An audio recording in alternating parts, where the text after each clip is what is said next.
यहाँ बहुत अरसे से हम यहाँ पे आ रहे हैं, तो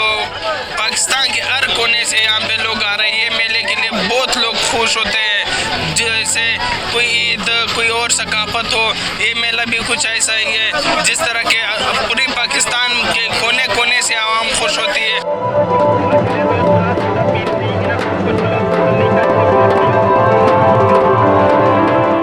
इस मेले की ख़ास बात तसव्वुफ़ ही है। जिस तरह मैंने पहले कहा कि जी आका करीम सल्लल्लाहु अलैहि वसल्लम की जो बरक़ात हैं उसी के सिलसिले से ये सारा कुछ चल रहा है, और जिसमें हम लोगों की कोशिश यही रहती है कि हमारे पश्तून जो कल्चर है, हमारा लोकल जो पंजाबी कल्चर है, ये दोनों एक दूसरे को अच्छी तरह से पहचान सकें, एक दूसरे में जम हो सके, और पाकिस्तान की जो आगे जाना है, जो पाकिस्तान का आगे बढ़ना है, जो एक से बैनुल मज़ाहिब बैनुल कौमी जो एक तरह से हम आहमांगी है, उस पर काम होना वो बेहतर है।